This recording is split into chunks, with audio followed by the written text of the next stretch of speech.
Imagine this, a tiny country had no resources, no farmland, and no big market, just uncertainty.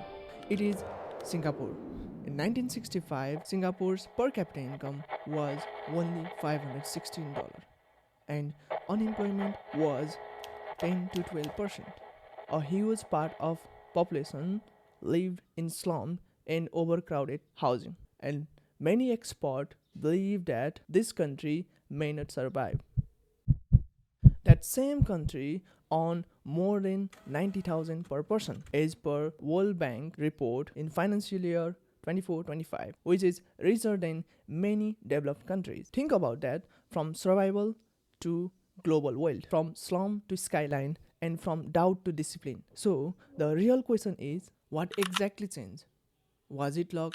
Was it geography? Or was it a discipline and a policy? Or was it a systems that's so powerful that change the entire future of nation? Today, we are going to decode that systems and more importantly, what Nepal can realistically learn from it. अब imagine गर्नुहोस् एउटा country नथिङबाट यहाँसम्म आइपुग्न सक्छ भने नेपालको first step के हुन सक्छ. This topic matters to me personally because, like many Nepali youth, and I also used to ask, why do some countries move so fast while others stay stuck for decades? I see something every day. People work hard, youth are talented, families sacrifice everything, and yet growth feels slow, and that creates frustration. So, this video is not about motivations, it is about system, not emotional comparison, real economic design. Because sometimes the difference between the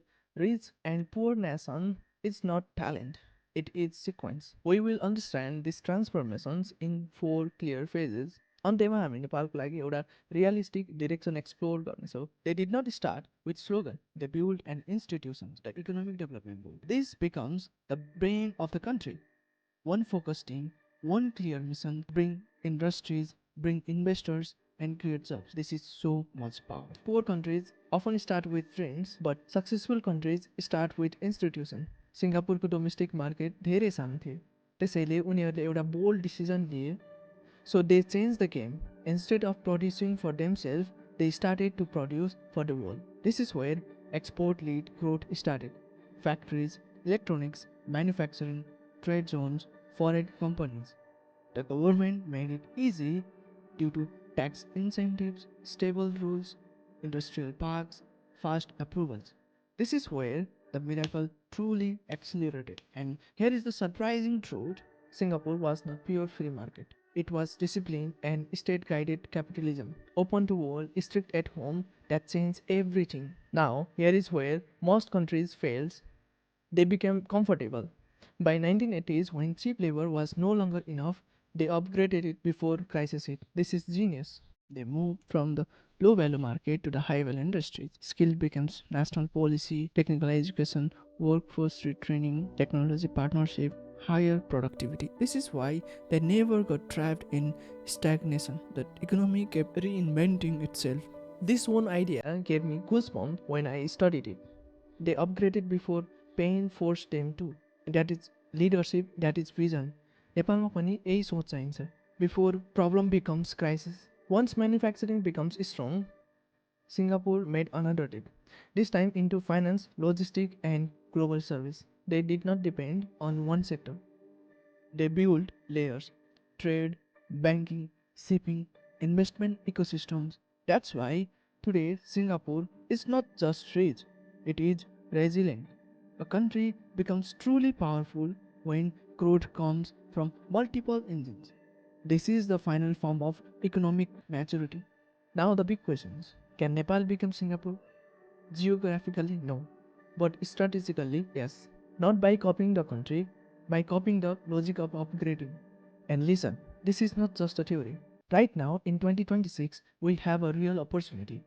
The new government has a strong mandate. People are hoping for better governance and faster development. This is the best chances we have had in decades. So, what Nepal can realistically do? Firstly, we have to focus on foundation for next 5 to 7 years, which is hydropower and tourism. Nepal has 42,000 megawatts of economically feasible hydropower potential, but right now we have only around 3600 megawatt installed. That means we have used less than 9% of our potential. According to NEA reports, from mid-July to mid-December, in first 5 months of this fiscal year alone, we exported electricity worth 18.26 billion to the India and Bangladesh. The World Bank says if we focus on electricity export, we can add additional 3 billion to our GDP in next 8 to 10 years.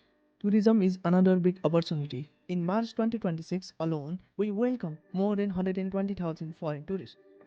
Nepal Tourism Board had made estimation of 1.5 million tourists for this financial year. If we reach 1.5 million tourists in this year, we can bring huge foreign currency and jobs in local areas. Along with that, exporting IT and services can be the game changer for next 5 to 10 years. Our IT sector is already growing fast. In 2025, NAS IT estimates the service export crossed 1 billion. This is the more than double that it was just 3 years ago. Young Nepalese are doing remote accounting, finance BPO, software development, and freelancing for clients in USA, Australia, and Europe. We can easily scale this to 5 billion in next 5 to 10 years if we focus on a skill. Over time, we can also move towards the higher value sectors, shifting from low value labor to high value product and services such as pharmaceuticals, technology, components, and creative industries. These areas require more skills but generate significantly higher returns in less physical resources used. If new government continues to emphasize discipline, good governance, and better planning, Nepal has potential to make a meaningful progress within 10 to 15 years. I believe this is practical and balanced way forward. It is not about the copying exact model. Now I would like to hear from you what can be the foundation for Nepal, hydropower, tourism, skill developments, or else that I haven't mentioned. अहिलेसम्म भिडियोहरू बस्दिनु भएकोमा धन्यवाद. If you like this video, don't forget to like, subscribe and click on the bell icon.